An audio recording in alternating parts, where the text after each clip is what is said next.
I didn't expect her to open the door looking like that, barefoot, hair loose around her shoulders, sleeves pushed to her elbows like she'd just given up pretending she wasn't exhausted.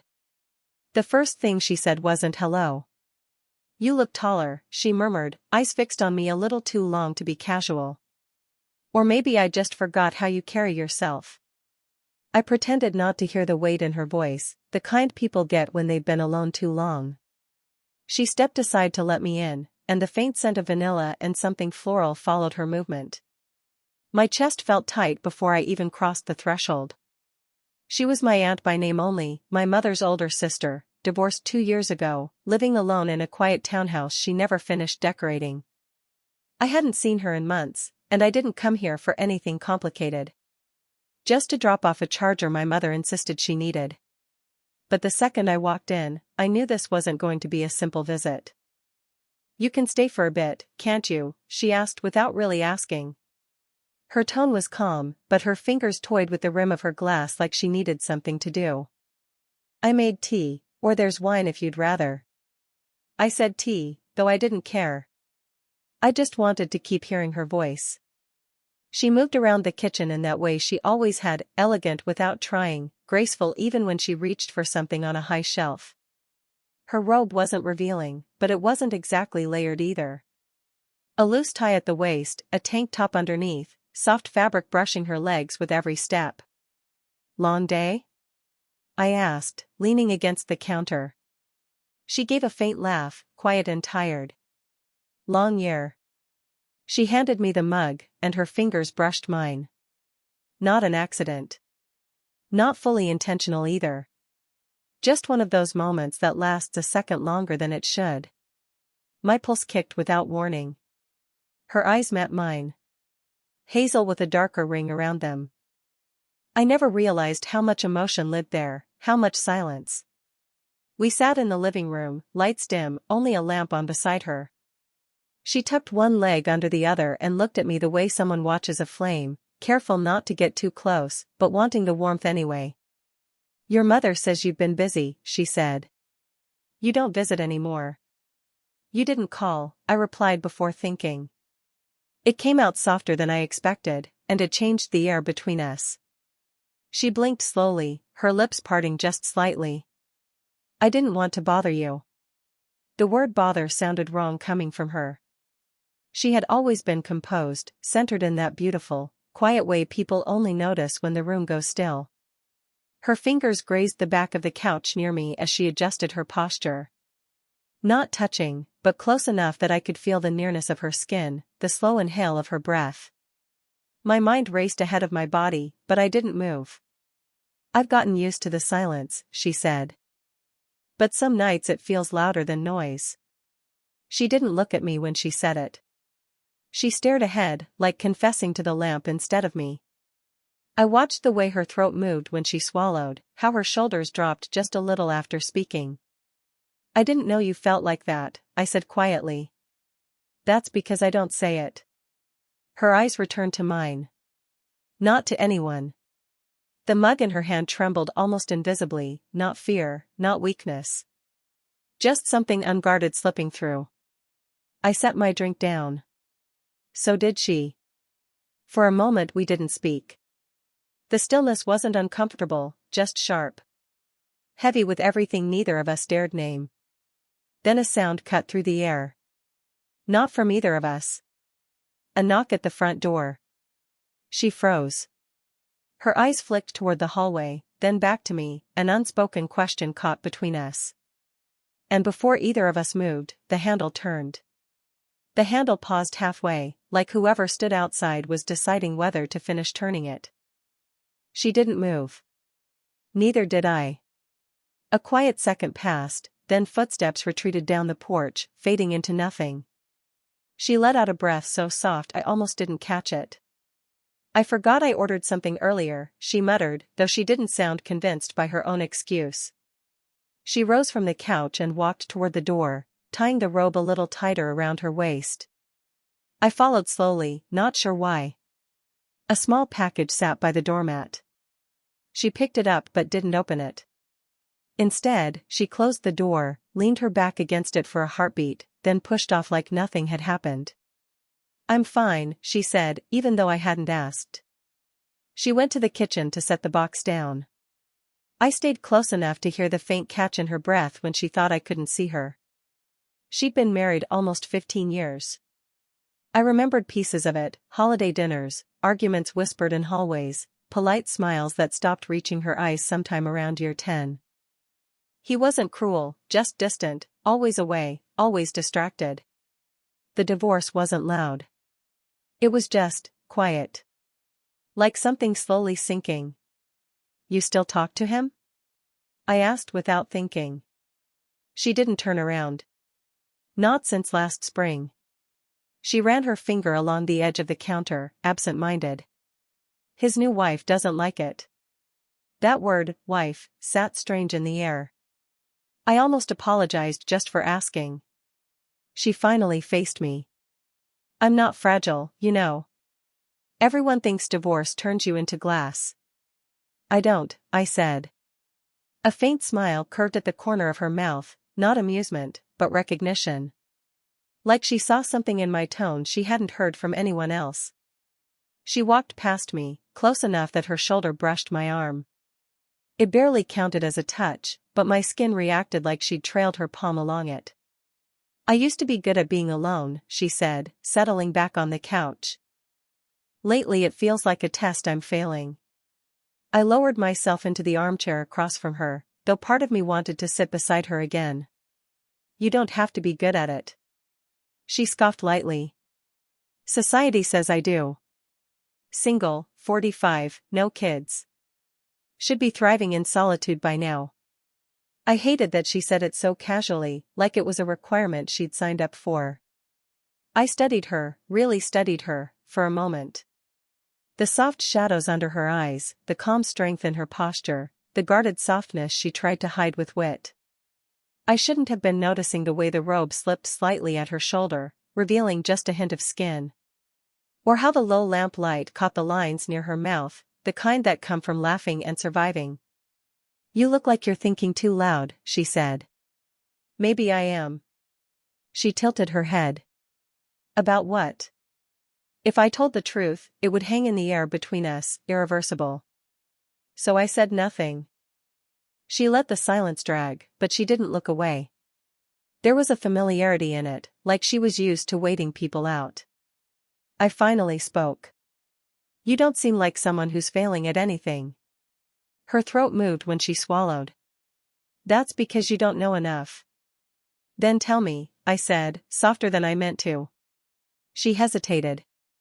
Then, in a voice barely above a whisper, "I don't know how to let someone in without worrying they'll leave." Something in my chest tightened. I didn't answer. I just stood, walked the 2 steps to the couch, and sat beside her. The cushion dipped slightly, our knees almost touching. She didn't pull back.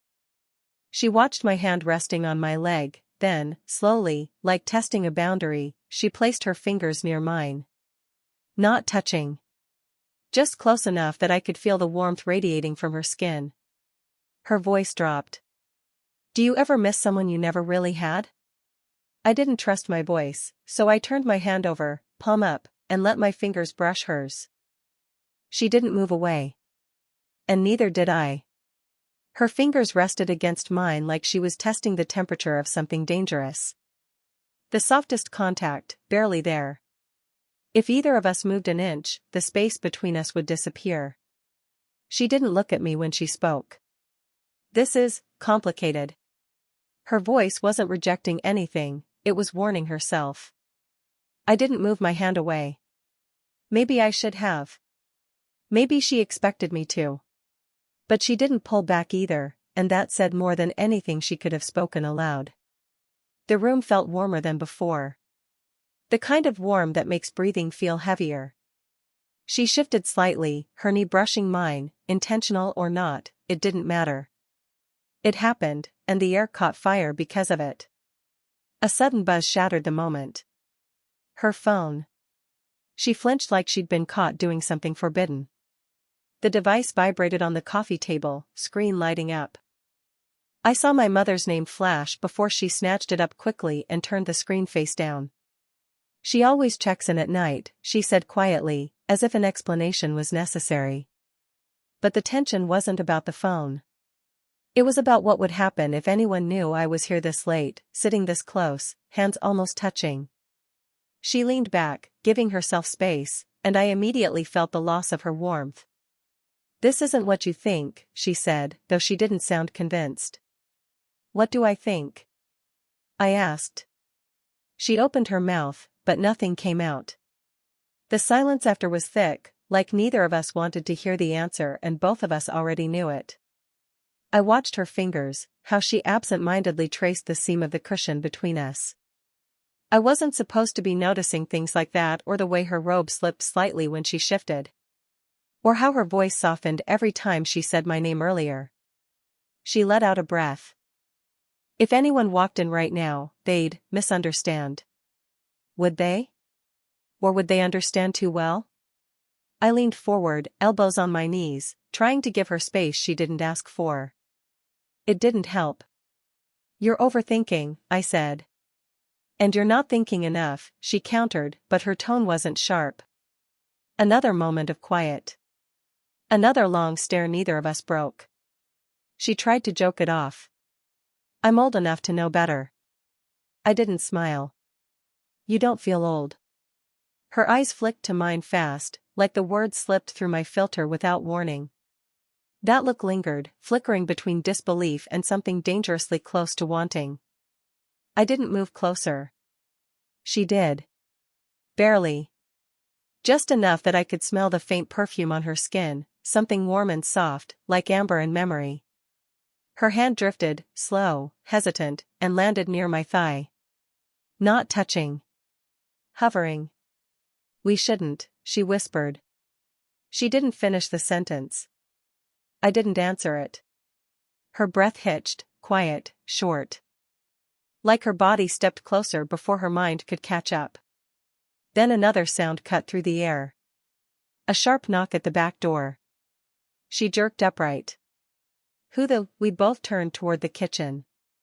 The knock came again, faster this time. 3 quick raps against the glass. She stood, robe shifting around her legs, and moved toward the hallway. I followed, but slower. Through the kitchen window, a voice called softly, "You home?" "Lights are on." It was her neighbor, an older woman who sometimes dropped off leftover food or asked for help with her trash cans. Close enough to notice, talkative enough to mention things to others. My aunt's shoulders tensed, and she mouthed "Don't move" before stepping outside onto the porch and closing the door behind her. The quiet after she stepped out was suffocating. I could hear faint voices, low and casual, but every muscle in my body was tight with the awareness of what almost happened, and what nearly got exposed. 2 minutes. Maybe 3. The door opened again. She stepped back in, closing it quickly, locking it without looking at me. Her voice was quiet. "She saw your shoes by the door.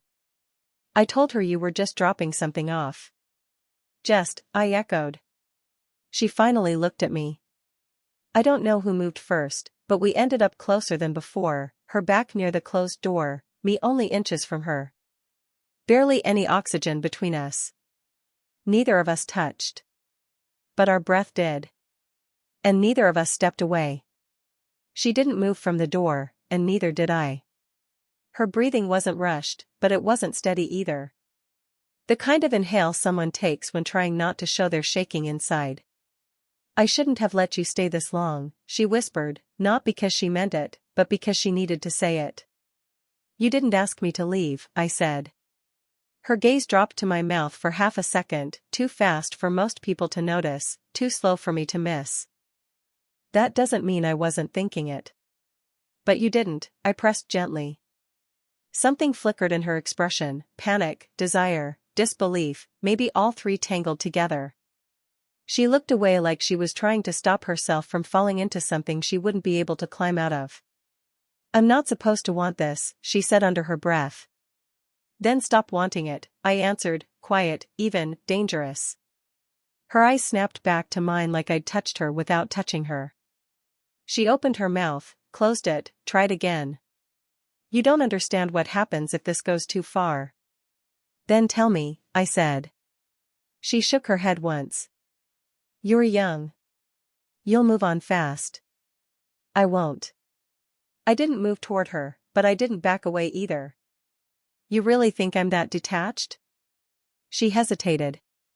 That alone gave me the answer. I lifted my hand, slowly enough that she could have stopped me, but she didn't. My fingers brushed a strand of hair that had fallen near her eye.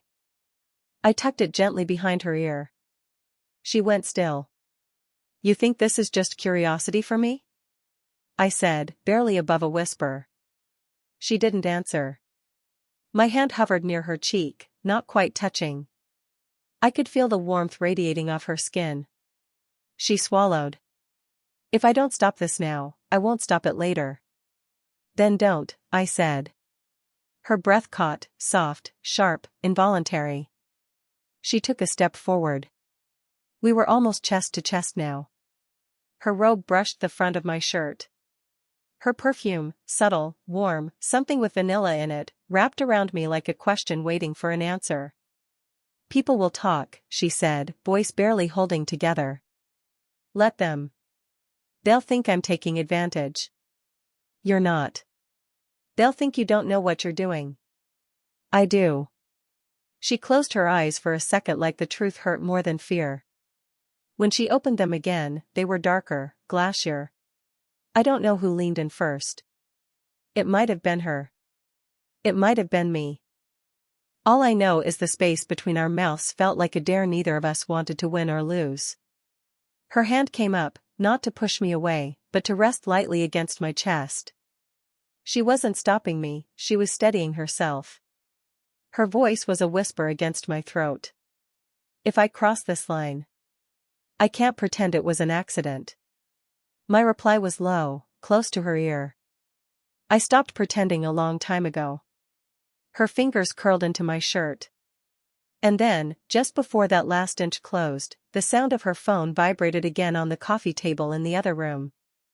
She didn't turn toward it. She didn't step back either. She just looked at me. Right on the edge. She didn't move when the phone buzzed again. But the spell broke. Not entirely, just enough for her to remember the world outside the heat between us. Her hand slipped from my chest, slow and reluctant, and she stepped past me, brushing my arm as she went. The contact was fleeting, but my pulse reacted like it had been a full embrace. She crossed the room to the coffee table and turned the phone over. The screen lit her face from below. She froze. Not the way someone freezes from surprise, more like bracing against something heavy. I stepped closer, not touching her, but close enough to see my mother's name on the screen again. A string of unread messages followed. She didn't unlock it. She didn't have to. The preview text was enough to tell her everything she feared was already starting. She asked if you were still here, she said quietly. My stomach dropped. She what? She said she thought she heard your voice when she called earlier. She asked if I needed her to come by. I stared at her. She heard us talking? That, or she guessed. Her voice wasn't steady now. She's not stupid. And she remembers I don't usually keep company this late. The room felt smaller somehow. Like the walls knew more than they were supposed to. She set the phone down but didn't move away from it. If she thinks something's going on, she won't, I cut in. You don't know that, she fired back, then softened just as quickly.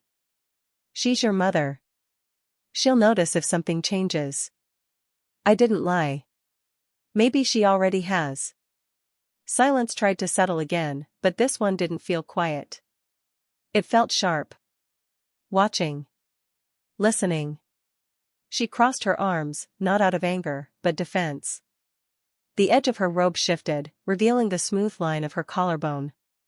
She noticed my eyes catch there and looked away like she couldn't afford to let that detail exist. When your mother and I talked last month, she said slowly, she asked me why I never dated after the divorce. I told her I wasn't interested. That landed differently than she meant it to. I stepped in front of her, not crowding, but close enough that she had to look at me or leave. "Were you lying?" I asked. She hesitated. Her pulse thudded visibly at her throat. "I didn't think it through." "That's not an answer." Her lips parted, then closed. Her next breath was shallow, uneven. I told myself I wasn't interested in anyone. But that wasn't true. I just wasn't supposed to be interested in you.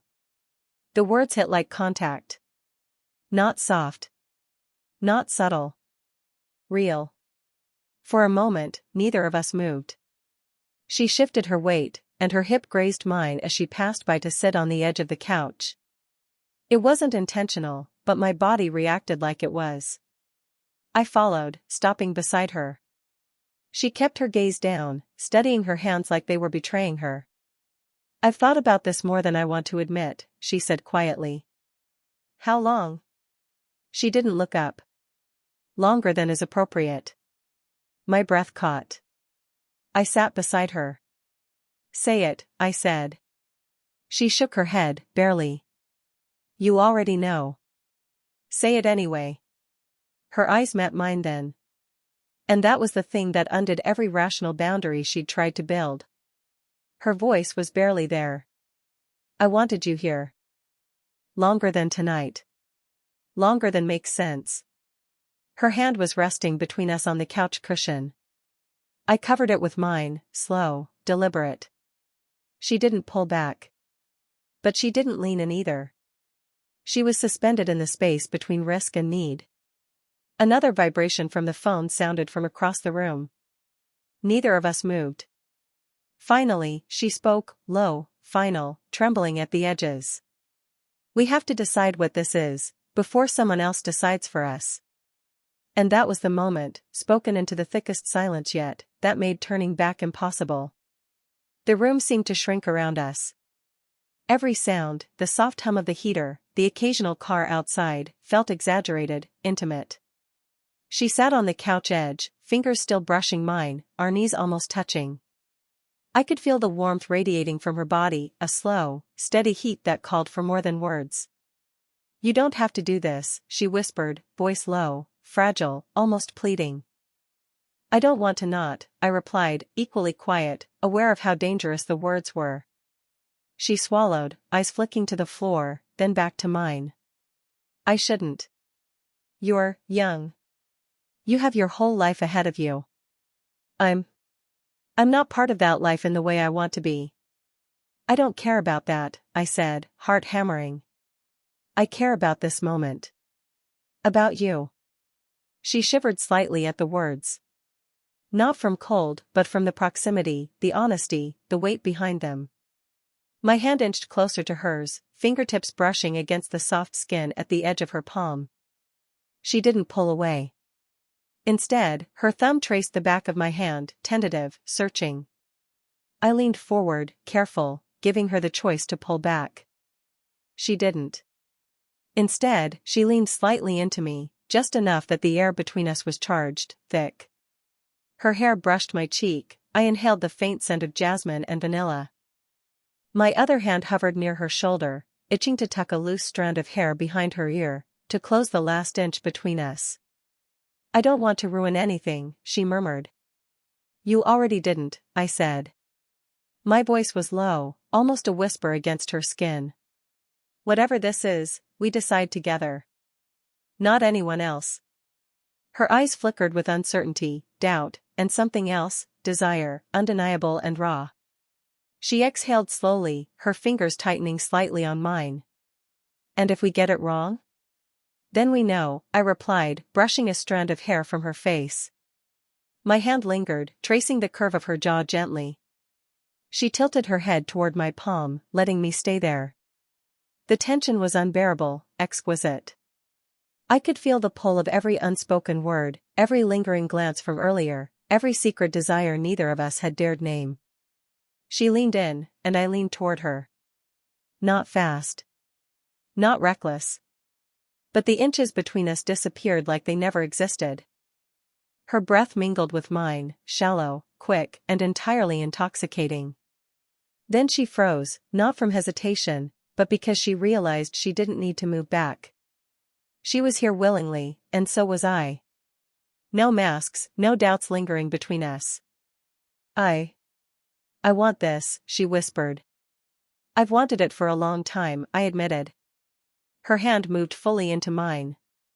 Our foreheads nearly touched. The moment stretched, messy, fragile, perfect. And we stayed there, close enough to feel each heartbeat, aware of the risks, yet utterly surrendered to the present. In that silence, we understood each other completely. Not just desire. Not just fear. Everything. Every pause, every glance, every hesitation that brought us here. And for the first time, it was enough. The room was quieter now, the weight of everything we hadn't said slowly settling into a comfortable stillness. She sat back on the couch, one hand in mine, fingers entwined like they'd been born to fit together. The soft lamplight painted shadows across her face, highlighting the faint lines that told stories of laughter, sorrow, and survival. I traced her knuckles gently with my thumb, memorizing the way her skin felt against mine. You really didn't move away, she said softly, almost incredulous, as if testing whether I'd vanish if she let herself fully lean in. I wasn't going anywhere, I said. My voice low, steady. Not now. Not ever, if I can help it. She let out a breath, one I realized she'd been holding for hours. Her shoulder brushed mine, casual and intimate all at once. It was a small thing, but it carried everything, the closeness, the desire, the trust she had slowly decided to give me. I was so scared, she admitted, voice trembling slightly. Of being judged. Of this feeling. Of losing myself in something I wasn't supposed to have. You haven't lost yourself, I said. You've just let me in. Her lips curved into a soft, tired smile. She leaned toward me fully this time, resting her head against my shoulder. I could feel the warmth of her hair brushing my neck, the faint pulse of her heartbeat, slow but insistent, like it had been waiting for this moment. I never thought, she whispered, barely audible, that I could feel this again. I wrapped my arm around her, careful but protective, and she rested fully against me, like she had been rehearsing the gesture in her mind for months, and finally allowed herself to act. Her other hand came up to my chest, pressing lightly, as if testing that I was real, that this wasn't just a dream she couldn't hold on to. Age doesn't matter, I said, even though it had hovered between us like a shadow. Not when it's you. Not with us. She tilted her head back, looking at me, her eyes glassy with something close to relief and joy. I was wrong to think it would. But, her lips brushed against my shoulder, a fleeting kiss that made the air between us pulse. This feels right. I kissed the top of her head gently, holding her as she curled closer. Every fear, every doubt, every hesitation melted away in the quiet warmth of the room, in the intimacy of a hand held, a forehead pressed, a breath shared. She had allowed herself to trust, and I had allowed myself to fully feel. Minutes passed, or maybe hours. Time seemed irrelevant. We didn't speak. Words were unnecessary. Every touch, every sigh, every slight movement communicated more than language ever could. Finally, she lifted her head slightly and looked at me, eyes soft, unguarded, radiant. I guess, we'll figure this out, she murmured. I'd like that, I said.